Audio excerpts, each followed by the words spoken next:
Welcome to the Rex Andrews Show. Glad to have you. If you're a first-time listener, welcome, and we're glad you found us. Don't forget to subscribe. And then, of course, because I'm a well-dressed beggar, I have no shame. I will beg you for great ratings. So if you like the show, just hit us up with 5 stars. If you are a returning listener, thank you. We are appreciative of your time and interest in the show. And because of your listening and our great audience, our guests that we have, the show has cracked into the top 10% of fastest growing podcasts in the world. And that's a great accomplishment for you folks and for the show, because there are over 1 million podcasts in the market today. All right, so fantastic. We got all that stuff out of the way. Don't forget to subscribe. Don't forget to follow the show website. We have bios and links for all of our guests on the show website. So we're good place to go if you have a chance to take a look at our previous guests, our current guests for today, and then also people that are up and coming in the schedule. So without any further ado, I want to introduce today's guest. You know, I always say this, I may wear this out for people, but that's okay because it's my saying. I have too many interests for just one lifetime, and therefore around the corner is another discovery. And we've got a discovery for you today here with our next guest. Okay, she's a DC comedian and rocking it out there, if I see, based on the research in our pre-show interview. So I'd like to introduce to you Elani Nichelle. Elani, how are you this morning? I'm wonderful. How are you, Rex? I'm pretty good. It's another day in paradise. I'm still vertical, so I take that any day we go. Okay, Elani, what we like to do on the show, if you've listened to the episodes, the show is all about interesting people, interesting stories. So we want to know about your story. Okay, so we want to roll it back to, you know, where were you born? Did you have siblings? Your family life? What your parents' involvement in your life? You know, what they do for a living or do for a living, because that influences people. Okay. And then we're going to want to know about the things outside of being a comedian. We want to know what you were interested in growing up. Did you just play sports or theater or singing, dance, you know, any of those types of things. So, you know, we want to know the story. So, Elani, if you could, why don't you start us off and tell us where you were born and, you know, your family life. Okay. So I was born in Amarillo, Texas. Okay. That's in the northern part of Texas. And I grew up with a younger sister and my mom and my dad and eventually 5 cats. So 5 cats. Amarillo's a interesting place. If you haven't been to Amarillo, if you're in the listening audience, there's a lot of sky down there. It's so flat. I mean, yes. you look up and there's just sky everywhere because there's just not much out there to see because of the northwest Texas plains up there. So it's a beautiful town, though. I'd like to stop and visit. Okay, fantastic. So 5 cats. What was the story behind that? You guys must be cat lovers, huh? We're animal lovers for sure, but I don't actually really know what happened because most of my childhood, my dad was like, we're not getting a pet outside of like an aquarium. Like, you guys can have fish and that's it. And then one day, my mom and my sister and I got home from a road trip, and there's like a little package that was kind of like wrapped up and hidden. And that was our first cat, Whiskers. And I don't know why my dad changed his mind or like what he did to upset my mom that he was trying to fix, but we just ended up with a cat. And then my mom just kind of started adding on, huh? more. Yeah. Okay, so what type of work do your folks do or have done, just so we can get a background on your influences? My dad, he is a security guard, and then my mom, the stay-at-home mom and writer.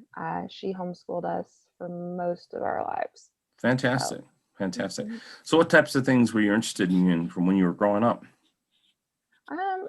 I really liked dancing and being the class clown when I was in school. I liked writing, being outside, doing stuff with the neighborhood kids, just typical kid stuff. Okay. So Fantastic. So then you have your siblings there. You've got a sister, you said. How much difference in age is your sister?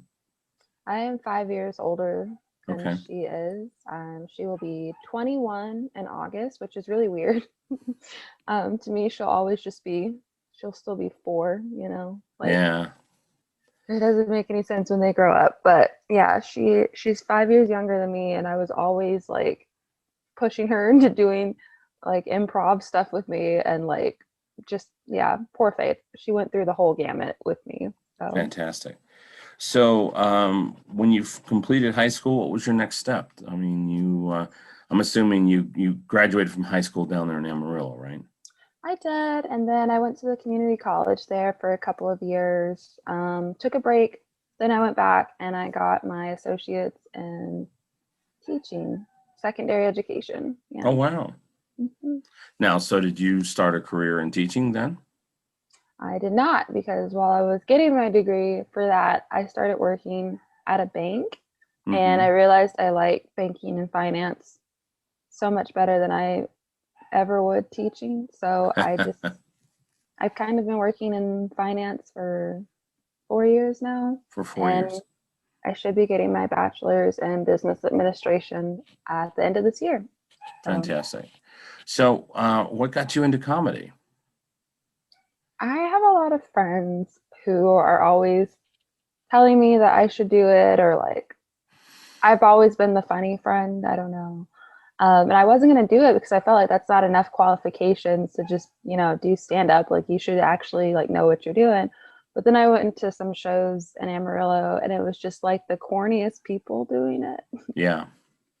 I mean, my friend Matt, he runs a great show down there, Matt Villegas. He's funny, but some of the people that were put up, I was like, well, if they can do it, I can do it, kind of thing. Okay, so it was kind of a bold move watching other people then. Yeah, I did some stand up way, way back when I was a young single kid, bored and had no friends when I was living in Phoenix. So yes, you're right. There are some really talented people, but there's a lot more people who probably ought to be focusing on fishing or some other activity. So that's great. So for those in our audience who may not understand, can you explain what DC comedy is? Oh, absolutely. So in DC, there is several different comedy groups, but the main one is Capital Laughs. And Capital Laughs is run by Jack Coleman. And that there was basically a show every single night that he would put together, different bars and stuff in DC. And so I started going to the shows, and I really enjoyed going to them. And I didn't know how to get involved. So I figured out, how to sign up to start participating, and then just eventually I was doing shows with them every night. We also have Crybaby DC, which is another comedy group. I'm not really sure how they operate, but they also do shows. It's just not every day. It's like on the weekends and Okay. Tuesdays. So, did you actually move up to DC, or have you been doing this based out of Amarillo? I moved to DC 2 years ago. Okay, you So moved to DC 2 years ago. Fantastic. So, how's it been? How you've been doing this for about 18 months now, I guess. How's it been progressing for you? I've had a couple comedians on interviews. So, how's it been? it's been really good. I mean, when I first moved up here, I didn't know anybody. I had no friends. I didn't know what I was doing. And I live with my grandma, so I was just hanging out with my grandma a lot, and she was like, "You've got to find other people to hang out with besides Yeah, me." And I was like, "Okay." So I just started going to shows and stuff, and that's where I've met the majority of my friends. And I mean, I started off being like terrified to even sit in the front row because, at shows they roast the people or like talk to people who sit in the front row. So I would always sure. want to sit in the back. And they were like, no, you have to sit in the front. So it went from being an audience member to kind of being a timid open micer to all of a sudden I had friends and I was doing shows and stuff. And then COVID hit. So everything went online. But I didn't really feel lonely or anything during the pandemic because, I still had my connections and stuff. And even if we Sure. were just seeing each other on Zoom, it was still better than nothing. So So, did DC Comedian then did they morph into online shows then with Zoom, or how did that work? they did kind of eventually. I mean, in the beginning, I think most people were skeptical of it. Hmm. Um, my friend and I did a Zoom show from like April to sometimes we still do it. It just depends on how we feel. Um, but we started doing a Zoom show, and we had a pretty steady audience following. It was like 30 people Okay. every week. So It's not too bad. So, real quick, I forgot to do this as we started out. Could you give us your website or social media site you want to have people connect with you on, real quick? Absolutely. You can find me on Twitter. That's where I'm most active. My handle is at Elani Kitten. Okay, at Elani Kitten, fantastic. So, what was the biggest difference between doing the online shows versus in person? Online is just, you don't get the feel of the bar that you're at. You don't get like your little drink ticket. You don't get to see the audience members and like really Yeah. like interact with them afterwards. Um, like I remember one show that everybody did really well on, and so like it was just nice to have the audience members and the comics getting together and getting to know each other, and people were buying each other shots and stuff. You don't get that at home.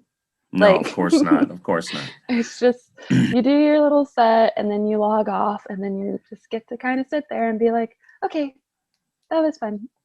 So, have you been able to get back and do in-person shows yet? Have they opened it up for that already? I have actually. I have one today at noon. Oh, wow, So, fantastic.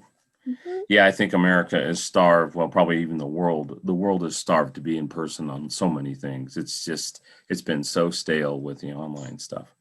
So, with your comedy, are you basically a storyteller or do you kind of write your sets? I mean, people approach comedy in different ways.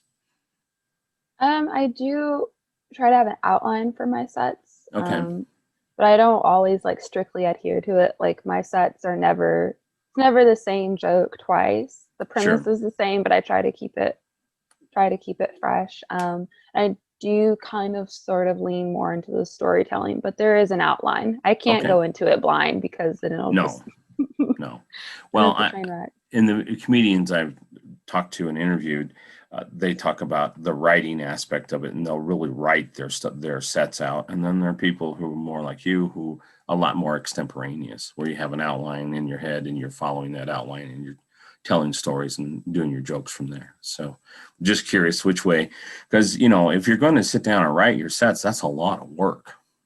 It is. Plus, when you get up there, it doesn't necessarily mean that you'll remember everything that you wrote, right? Yeah. Because you don't want to bring your notebook up there with you, and you're like at a major venue or something. You kind of have to like get a feel for like what the audience is like and how that's gonna go, because that's a factor.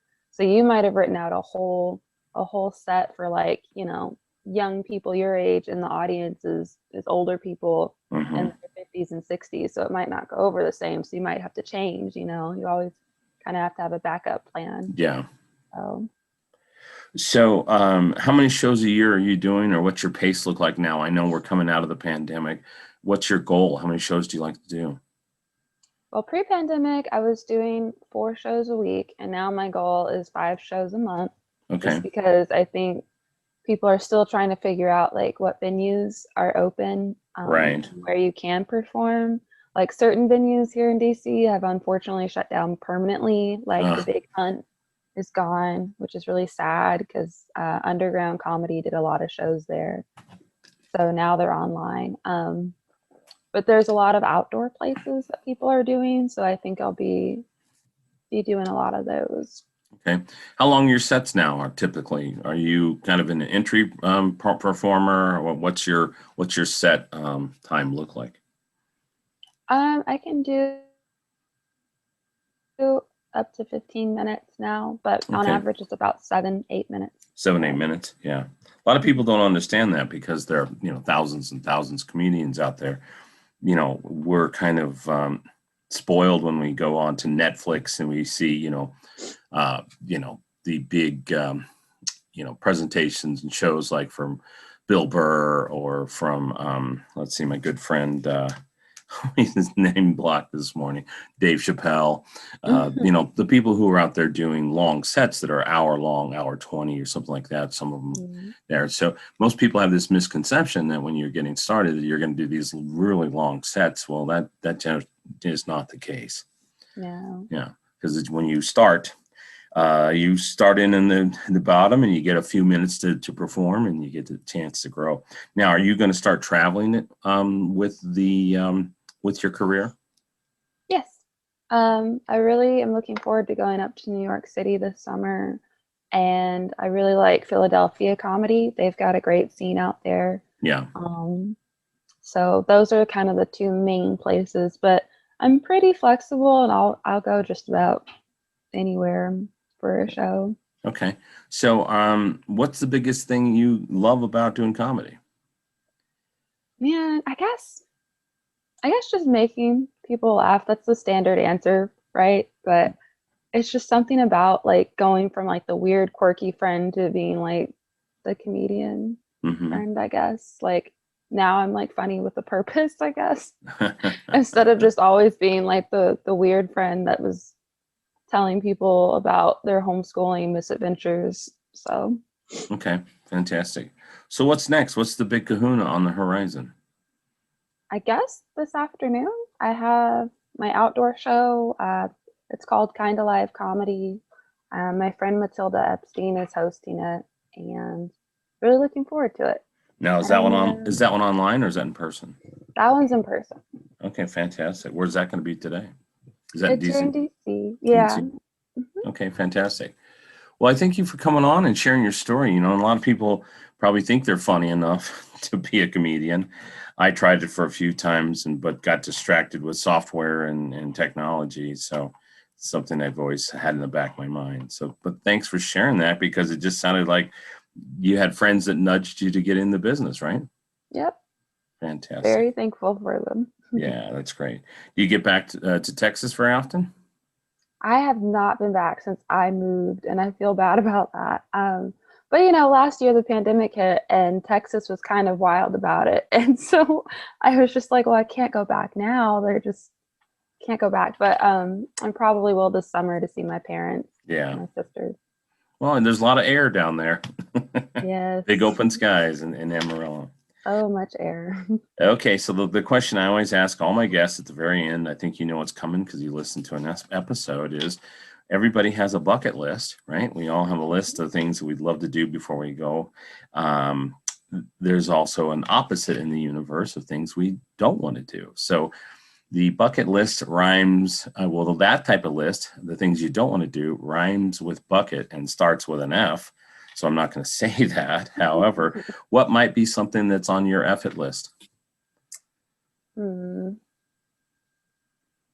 I'm gonna say bungee jumping. Bungee jumping? That's a good Yeah, one. I've heard that one before too, and that would be on one of my lists also. yeah. Yeah, so it varies from people. I'm like one of my things top of the list, sardines. I'm not going to ever eat another sardine. Tried that once. Nope, not going back. Fair. I guess another one would be a hot dog eating contest. I wouldn't win. I mean, I would do it, but I wouldn't win. That is unique, a hot dog eating contest. We're going to have left that one out. All right. Well, thank you for coming on the show today. Glad to have you. We'll put some links out there for people to start following you and try to see if we can follow and see how your career grows. So when you're looking far in the distance, are you trying to eventually want to do this as a full-time gig, or have you made up your mind yet? I would love to do this as a full-time thing. I mean, right now I have my day job, but I would like for comedy and writing to be my regular everyday thing. Everyday thing. Mhm. Well, that's fantastic. So thanks for coming on the show this morning, Elani. Great to meet you. And we'll look forward to getting you on in a future episode coming up. We always like to check back in with people and see how things are progressing. So thank you very much for coming on. Thanks for having me, Rex. I really appreciate it. Okay. Well, that'll be it this morning. We'll call this one a wrap for this episode. Thanks for tuning in and listening. And of course, you can come to the rexandrewsshow.com to get information on Elani and then all of our guests that have appeared on the show. So until next time, the three things we say to everybody is be safe, be bold, and make it a great day.